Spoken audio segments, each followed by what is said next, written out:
সৈয়দপুর, রংপুর, নীলফামারী, ঠাকুরগাঁ, পঞ্চগড়, দিনাজপুর, গাইবান্ধা, বগুড়া, এরপরে এদিকে আছে শেরপুর, মোমেনশাহী, এইসব অঞ্চলে জামালপুর, সিলেটের ওই অঞ্চলে একদম শেষ সীমানার দিকে সীমান্ত এলাকায় আমার নিজ চোখে রাআইতু বিআইনি, আমার নিজ চোখে দেখা ঘটনা। মুসলমানদের স্কুলে স্কুলে বই বিতরণ করা হলো। বইয়ের নাম হলো ইউহান্না। বইয়ের ভূমিকার মধ্যে লেখা হয়েছে মানব জাতি চরম হতাশাগ্রস্ত, দুর্দশাগ্রস্ত, অন্ধকারের মধ্যে নিমজ্জিত। এই অন্ধকার থেকে মানব জাতিকে মুক্তি দেওয়ার জন্য, মুক্ত করার জন্য আল্লাহ রাব্বুল আলামিন তার পুত পবিত্র সদ্যজাত এক সন্তান হযরতে ঈসা মাসিহকে জমিনে পাঠাইছেন। নাউজুবিল্লাহ। ঘরে গিয়ে বলিয়েন, কথা কি আপনারা বুঝতেছেন? শুধু তাই না, এই বই যারা প্রমোট করেছে, এই বই যারা স্পন্সর করেছে, তারা হলো বাংলাদেশের ব্র্যাক প্রতিষ্ঠান। এই ব্র্যাক প্রতিষ্ঠান এবং তাদের তত্ত্বাবধানে সরাসরি হস্তক্ষেপে পরিচালিত যে প্রতিষ্ঠানগুলো আছে, এই প্রতিষ্ঠানগুলোতে শিশু শ্রেণী, নার্সারি, প্লে, এই সমস্ত ক্লাসে ম্যাডামরা ঢুকে, ম্যাম হাতের মধ্যে চকলেটের প্যাকেট অথবা বক্স, তোমাদের কি দেব, কি দেওয়া হবে? সবাইকে ম্যাম আমরা চকলেট খাবো। বাচ্চারা স্বাভাবিক বলে ঠিক আছে, চকলেট তোমরা আল্লাহর কাছে চাও। তো বাচ্চারা আল্লাহ আমাদেরকে চকলেট দাও। তো কতক্ষণ চাওয়ার পরে চকলেট তো আল্লাহ দিল না। এবার বলে ম্যামের কাছে চাও, ম্যাম আমাদেরকে চকলেট দাও। তো ম্যাম সবাইকে চকলেট দিলেন। বলো চকলেট কে দিল? ম্যাম। কে দিল না? আল্লাহ। চকলেট কে দেয়? ম্যাম। কে দেয় না? আল্লাহ। নাউজুবিল্লাহ। ঘরে বলেন গিয়া এই বলে আমি জিন্দামান, আমারা তো 2 মিনিট পরে আমার গালি দিয়ে মানুষ উঠে দেবো। গা আপনি আদিলে ওয়াজ করতে আইছেন, আর কেউ ওয়াজ করতে আসে না। এই যে চিন্তা চেতনা ঢুকাইয়া দিছে মুসলমানের ভিতরে, বইয়ের মাধ্যমে, লিখনির মাধ্যমে, ক্লাসে, ঘরে, বাইরে, হাটে, বাজারে, সমস্ত জায়গায় জোরে আওয়াজ করে বলবেন। সত্য হইলেও বলবেন, মিথ্যা হইলেও আদবের সাথে স্টেজের উপরে আইসা বলবেন। কান ধরে নামাজ হবো ইনশাআল্লাহ। আজ পর্যন্ত বাংলাদেশে হিন্দু, বৌদ্ধ, খ্রিস্টান, ইয়াহুদি, নাসারা, নাস্তিক, মুরতাদ, কাদিয়ানি যারা আজকে বিশ্ব ইজতেমা পর্যন্ত করে তাদের ধর্মে মানুষকে দাওয়াত দেওয়ার জন্য, এই যে এতটুকু প্রচার, প্রকাশনা, দাওয়াতের কারণে আজ পর্যন্ত কি দেখছেন স্বাধীনতার এই 53 বছরে বাংলাদেশে মুসলমান ব্যতীত অন্য কোন জাতির এই ধর্ম প্রচারকদের পায়ে ডান্ডা বেরি লাগছে? এরকম ইতিহাস আছে? হাতে হ্যান্ডকাপ লাগার ইতিহাস? কিন্তু একমাত্র, কেবলমাত্র, শুধুমাত্র ইসলামের প্রচারের জন্য, ইমান ইসলামের কথাবার্তা বলার অপরাধে, ইমান ইসলামের প্রচার প্রকাশনার অপরাধে শাইখুল হাদিসের পায়ে ডান্ডা বেরি লাগছে না লাগে নাই? সুলতানুল ওয়াইজিনের পায়ে ডান্ডা বেরি লাগছে না লাগে নাই? হাকিমুন নফসির পায়ে ডান্ডা বেরি লাগছে না লাগে নাই? এমনি ভাবে একজন যুগশ্রেষ্ঠ মুফাসসিরে কোরআন, কোরআনের পাখি যাকে বলা হয়, কারাগারে ঢুকে ঢুকে ঢুকে ঢুকে শহীদ মৃত্যুবরণ করেছে না করে নাই? অসংখ্য উলামায়ে কেরাম কারাগারের গ্লানি টানতেছেন। গুরুত্বপূর্ণ জীবনের অংশগুলো, সময়গুলো পার হয়ে যাচ্ছে কারাগারে। অপরাধ একটাই, কোরআন ও সুন্নাহ, ঈমান ও ইসলামের প্রচার প্রকাশনা। তাইলে আমি যে বলছি বিশ্বের দ্বিতীয় বৃহত্তম মুসলিম দেশ, ঈমান ইসলাম আমরা পরিপূর্ণভাবে মানতে পারছি, বিষয়টা তাও না।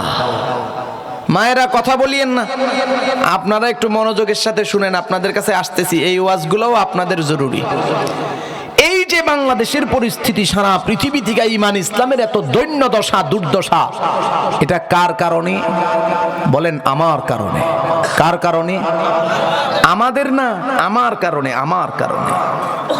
আমি মনে করি, আমি জেনারেল শিক্ষিত, আমি মনে করি মসজিদুল আকসা নিয়ে কথা বলবে তো হুজুরেরা, ওর পক্ষে কথা বলা তো আমার শোভা পায় না।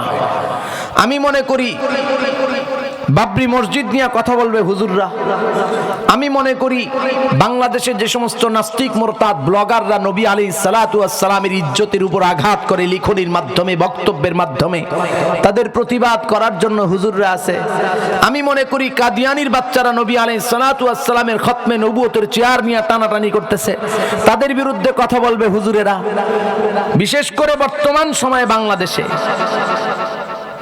মানুষের মনুষ্যত্ব ছিনায় আনিয়া মানুষকে জন্তু জানোয়ারের চাইতেও নিকৃষ্ট করে গড়ে তোলার যে মিশন চলছে ট্রান্সজেন্ডার, এটা নিয়েও কথা বলবে, প্রতিবাদ করবে হুজুরেরা। আমি জেনারেল শিক্ষিত, এইসব নিয়ে কথা বলার বিষয় আমার না। কি কোন? ওই সমস্ত মা তালাশ করে পাওয়া যায় না যে মা সন্তানকে দুগ্ধ পান করাবে আর মালিকের কাছে এই দোয়া তালাশ করবে, মালিক আমি আমার সন্তানকে মাগনা দুধ পান করাইতেছি না, ফ্রি দুধ পান করাইতেছি না, আমার প্রতিটা দুধের ফোঁটার বিনিময়ে আমার সন্তানকে যুগ শ্রেষ্ঠ ওলি বানায়ো, আমার সন্তানকে খালিদ ইবনে ওয়ালিদ বানায়ো, আমার সন্তানকে নুরুদ্দিন জঙ্গি বানায়ো, আমার সন্তানকে সালাউদ্দিন আইয়ুবী বানায়ো। ওইরকম মাও তালাশ করে খুঁজে পাওয়া যায় না। ধন্যবাদ জানাই, সাধুবাদ জানাই। চলমান সময় ওই সমস্ত যুবকদের যাদের কিছুটা হলেও বোধোদয় হয়েছে, আলহামদুলিল্লাহ, যারা ইতিমধ্যেই ইসলাম, ঈমান, দেশ ও মানবতার ব্যাপারে সোচ্চার। তবে আমি মনে করি স্বাভাবিকভাবে আমাদের যেই জায়গায় সোচ্চার হওয়ার কথা আমরা সেই জায়গায় না।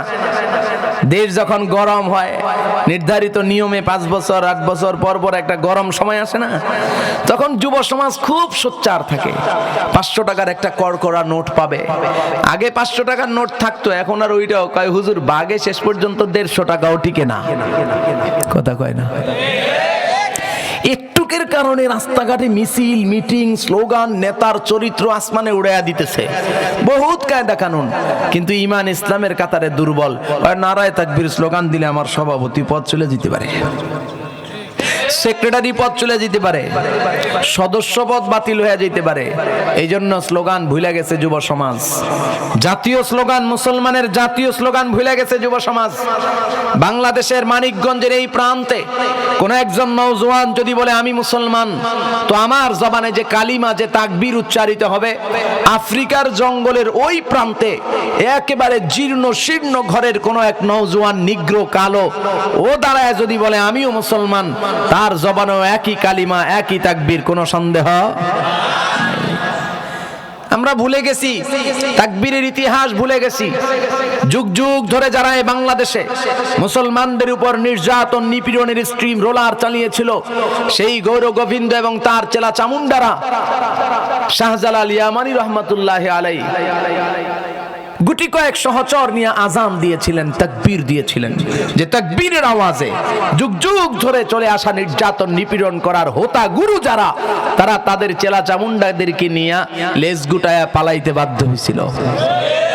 আমি বিশ্বাস করি এখনো পর্যন্ত, আজও যদি এ বাংলাদেশে নওজোয়ানরা জাগতে পারে, তাকবীরের আওয়াজ তুলতে পারে, আল্লাহু আকবারের ধ্বনি তুলতে পারে, তাহলে বাংলাদেশকে যারা নাস্তিক আর মুরতাদ দিয়া সেকুলারিজমের দেশ বানাইতে চায়, যারা বান্দরের শিক্ষানীতি দিয়া বান্দরের বাচ্চা বানাইতে চায়, যারা ট্রান্সজেন্ডারের নীতি নির্ধারণ কইরা শিক্ষানীতির মাধ্যমে এদেশের মানুষকে সমকামী আর সমকামীর আখড়া বানাইতে চায়, এরাও বাংলাদেশ থেকে লেজ গুটায় পালাতে বাধ্য হবে।